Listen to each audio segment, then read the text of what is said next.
alikuwa haendi kupigana na watu wakati wa usiku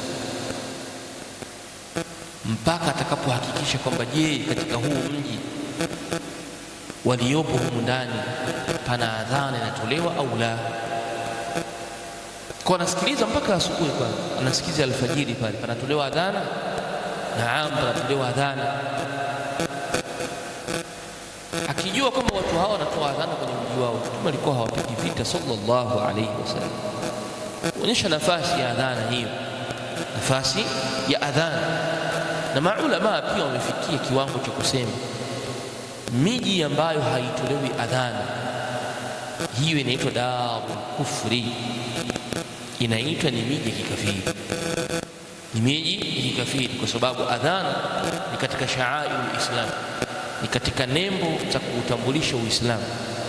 Sasa sisi tunakwenda kwenye mji ambao adhana hakuna, kimya kimya, watu hawaongei chochote, tujui namna gani tunaweza kuikurubia swala, unaangalia saa yako.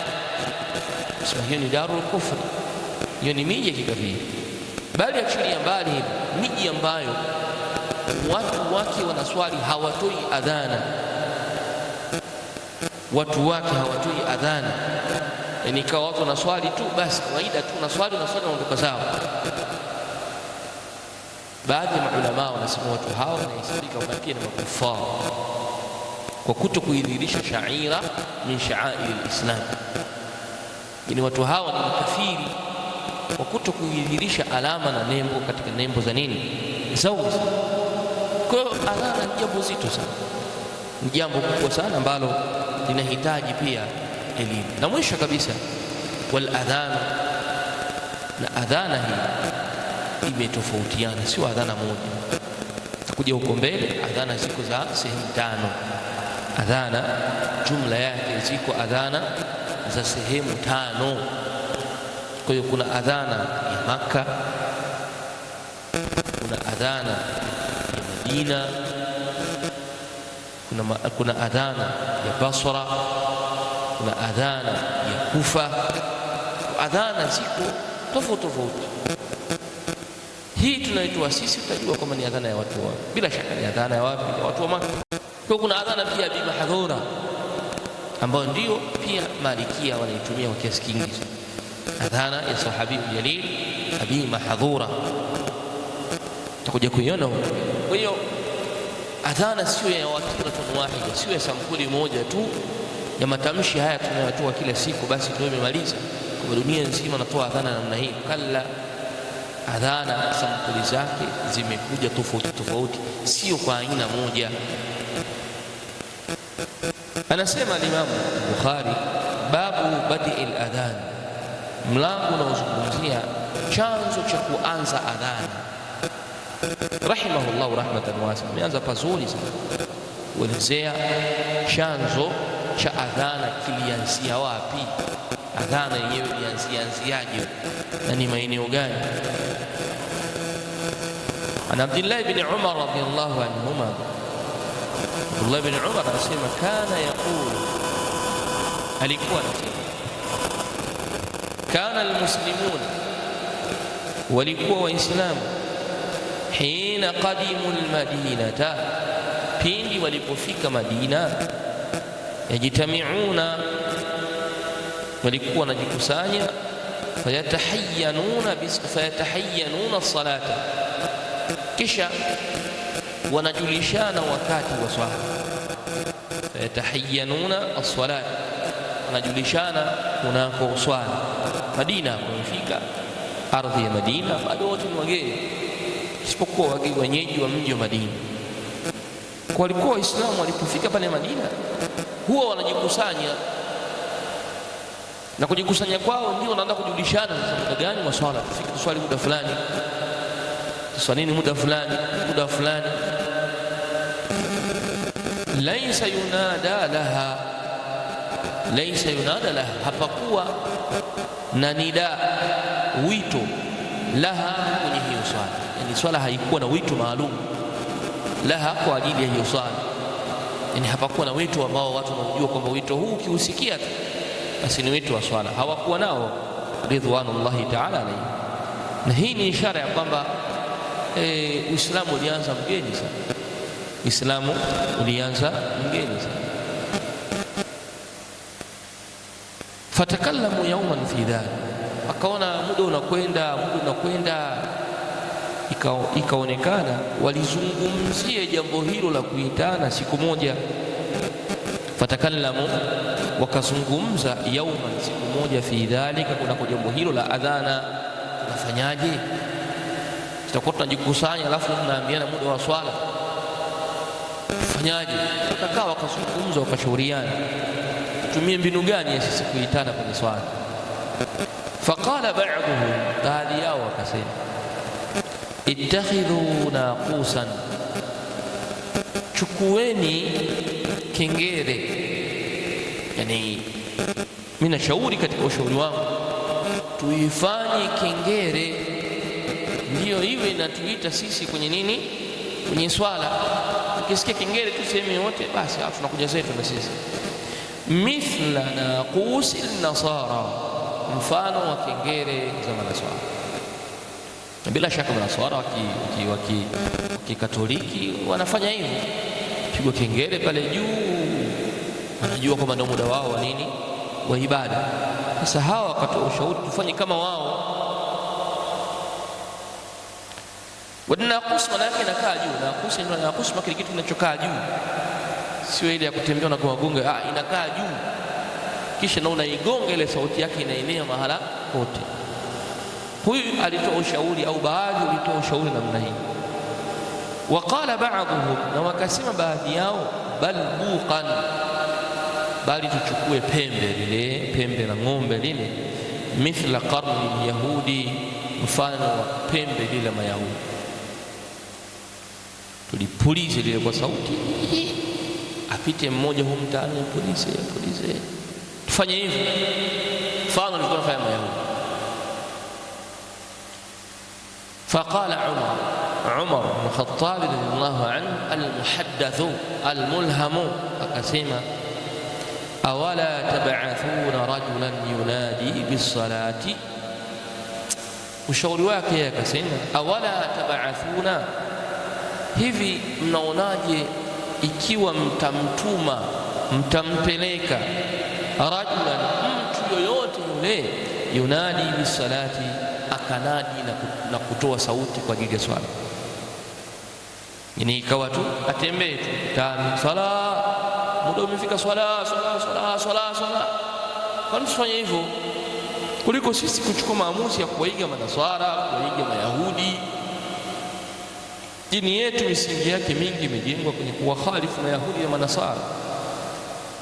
Sasa vipi tuwaige tena Mayahudi kwenye hili, hata kwenye ibada vipi tuwaige wao? Faqala Rasulullah sallallahu alayhi wasallam, tunakasema, ya Bilalu, ewe Bilal, kum fanadi biswala, simama na unadi, utoe sauti unako muda wa swala. Kwa Bilali kasimama akawa anawaita watu kwenye swala. Kabla haya yote, au kabla haya maneno ya Umar bin Khattab radhiallahu anhu, palipita baadhi ya mambo. Miongoni mwa mambo hayo ni kwamba walikwenda watu wakaenda kupumzika majumbani kwao. Katika watu ambao waliolala na wakaota ni Zaid, sahabiyun jalil. Zaid alilala akaota matamshi ya swala ya adhana, matamshi ya adhana haya, Allahu akbar, Allahu akbar, Allahu akbar, Allahu akbar, la ilaha, akayaota ya. Akaja asubuhi kwa Mtume sallallahu alaihi wasallam kwa lengo la kumwambia. Bilal naye pia aliota kumbe wakati huo hivyo hivyo. Mtume naye akamsikia Bilal, kisha akasema, tawafaqa ru'akuma, zimewafikiana ndoto zenu.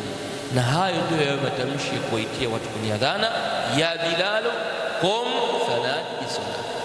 Sasa hapo Bilal akaambiwa, simama sasa unadi na uwaambie watu kuna muda wa nini, wa swala. Bi rafi'i sawt, kwa kunyanyua sauti, ambao nyanyue sauti yako. Na itakuja huku mlango unaozungumzia babu rafi'i as-sauti bin nida.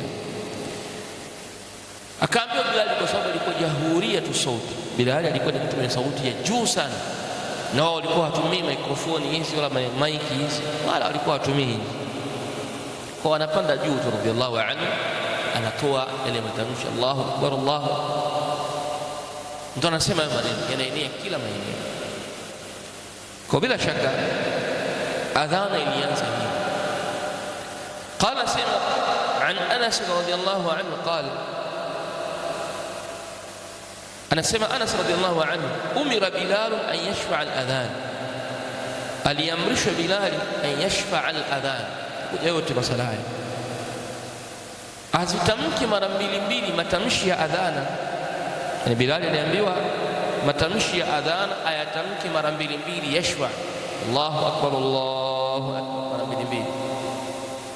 Wa an yutira al-iqamata, na atamki mara moja matamshi ya iqama. wa an yutila al-iqama, na atamke mara moja iqama, illa al-iqamata, isipokuwa lile neno la iqama, isipokuwa lile neno la iqama pekee.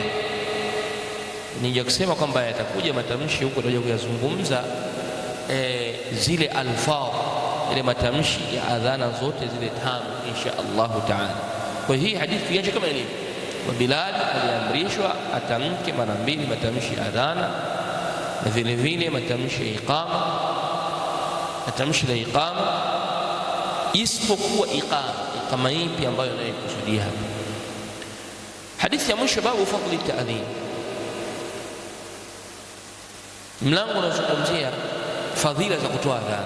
Malizia hadithi an Abi Hurairah radhiyallahu anhu, ile hadithi kutoka Abi Hurairah anna Rasulullah sallallahu alayhi wasallam qala, Mtume amesema, idha nudiya lis-salati, pindi itakaponadiwa swala, ikaitwa tolewa adhana ya swala, adbara ash-shaytan, hukimbia shaytan.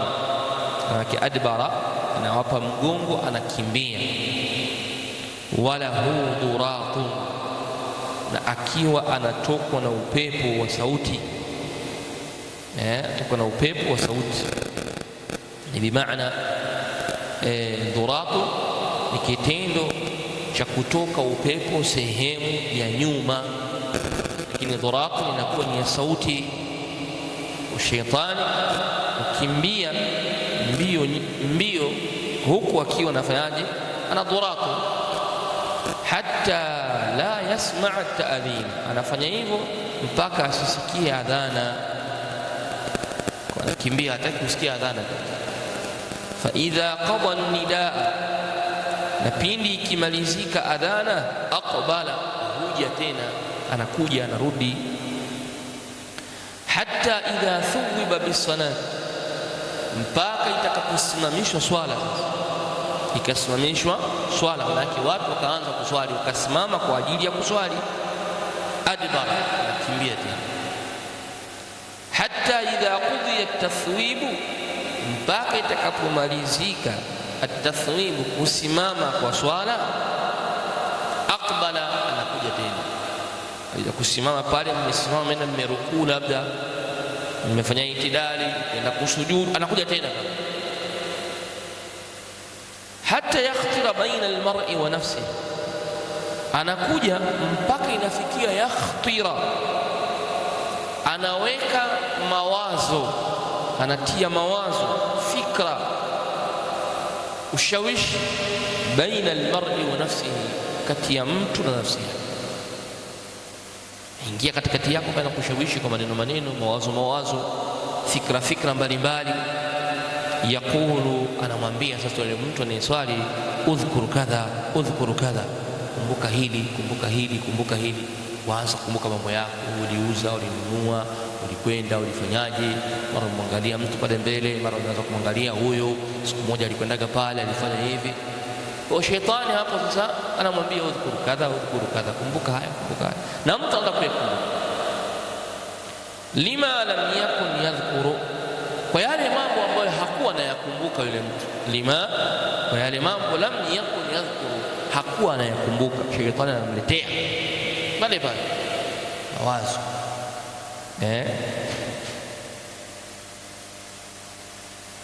Mtu alishaikuwa na swali, amesimama ana swali, akapiga mguu, ile mguu kama unapiga shuti na mpira pale. Sasa unajiuliza kwa nawaza nini? Mtu kama huyu unajiuliza, huyu mpaka kufikia anapiga shuti kama hili, alikuwa nawaza nini? Kuna waza kupigana? Ndio jamaa kama amekaa sasa saiti akamfyatua na buti, au alikuwa amepewa cross ndio akaamua apige shuti afunge moja kwa moja kwenye swala? Yuko mbali kabisa, toa mguu wake nyuma pige. Shetani anaingia mtu, anamtoa kabisa, kumpa waza hili mpaka mtu anatoka kabisa, bali subhanallah, shetani anaweza kuchezea kwenye swala mpaka ukaanza kufanya mapenzi.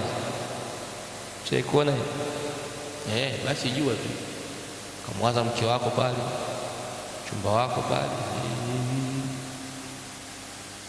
ni swala pale pale, ni swala pale pale, na alama za kuwaza hizo zikaonekana hivyo. Ndio hilo anamwambia udhkuru kadha hatta yadhalla ar-rajulu, mpaka anakuwa mtu sasa la yadri, hajui sasa kama swali mara ngapi, yani iko rakaa ngapi, mtu hajui tena, iko ya pili, iko ya kwanza, iko ya ngapi, hajui tena. Fadhila za hadithi hizi zinataja fadhila za at-ta'dhin, yani adhan unapoisikia popote sheitani huwa anakimbia, popote pale sheitani huwa anakimbia, anaikimbia adhana. Adhana ni sehemu katika sehemu ambazo zinamkimbiza ash-shaytan. Bali itakuja pia hadithi kama sikosei, itakuja hadithi ya at-ta'dhin fil falat, katika fadhila ya adhana itakuja adhana ya mtu anayetoa adhana akiwa sehemu yenye iko yani sehemu sio na chochote, kuna majango, kuna nyumba, kuna mtu, kuna chochote, alafu mtu muda wa swala umefika akatoa adhana. Yote hayo shetani hawezi kurudia adhana hata siku.